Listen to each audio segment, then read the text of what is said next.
Scientific notation. This is a method for writing numbers that are very large or very small.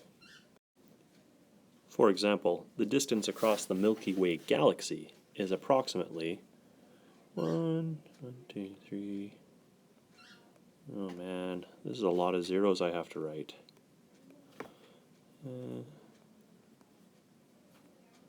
Crud, I've run out of room. I'm going to continue it down here. 1, 2, 4, 5, 6, 7. There we go. That many meters. That's really annoying to have to write out that many zeros every single time I want to write that number. So there is an easier way, and that is scientific notation. So let's take this number and make it a little bit easier to write. You'll note that there should be a decimal right over here, right at the end of that number, just after the ones place.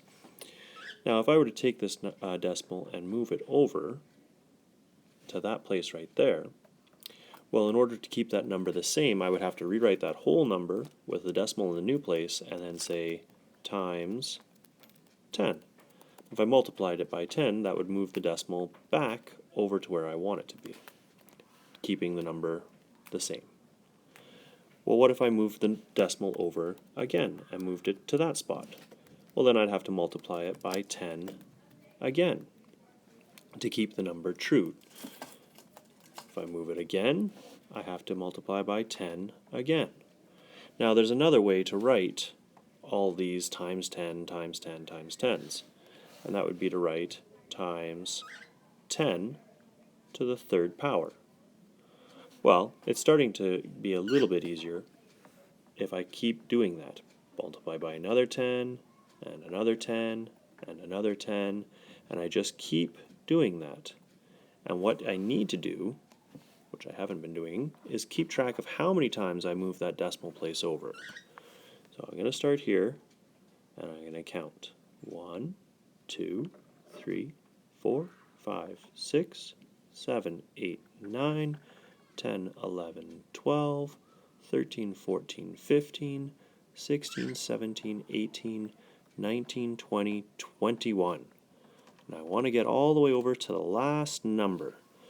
So I can rewrite this now as 1, or 1.0, depending on how accurate I want to be, times 10 to the 21st power, because I had to move it over 21 times.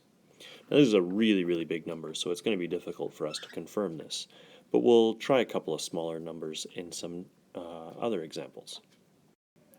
So here's another number, a little bit easier for us to work with, 6,240,000.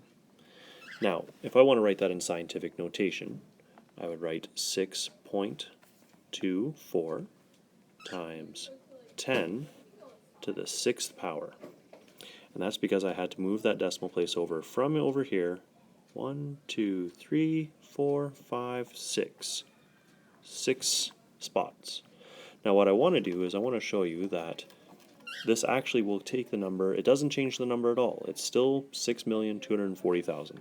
So what I want you to do is I want you to take out your calculators and go 6.24 times 10 times 10 times 10 times 10 times 10 times 10. That's 6 of them, right? So by going 6.24 times 10 times 10 times 10 times 10 times 10 times 10, 6 times, just like the number 6 right here, you're going to end up with that number again. So we haven't changed the number, we've just changed the way that it looks, the way that we're writing it. And that is how scientific notation works. What about really, really small numbers? Well, here's a number that's pretty small. It's not super, super small, but small enough. If we wanted to convert that to scientific notation, we would do the exact same thing. We have our decimal place over here, and we're going to move it, but this time we're going to move it to the right. So we're going to go 1, 2, 3, 4, 5. And then once we get to a non-zero number, that's where we stop. So you notice I went until I got to that 4 right there, and then I stopped because that's where I want to put my decimal place. So I would rewrite that as 4.32 times 10. Now because what we're doing here is we're actually dividing by 10. So we're going to go times 10 to the negative, and we moved it 1, 2, 3, 4, 5 to the negative 5. You may or may not have learned this in math yet, but when you have a negative exponent, what you're doing is you're actually multiplying by the inverse. So we're actually multiplying, writing 10 to the negative something is times 1 over 10. So if you take 4.32 and you put it in your calculator and you divide by 10 5 times, you're going to end up with that number over there. So again, we're not changing the number, we're just changing how it looks. We're changing how we write it. A couple of rules when writing scientific notation. All trailing zeros after our last significant number, all trailing zeros are eliminated. So you don't need to write any of those. But if there's a 0 in between, like that one right there, then you do need to write that one. So this number here in scientific notation would be 4.02. So I can't lose that 0. I need to have that 0 there still. That's really important. But 4.02 times 10, and in this case I moved it, and you can actually do this on your papers. Use your finger to actually count sometimes. 1, 2, 3, 4, 5. So 4.02 times 10 to the 5. For this one here, the same rule applies.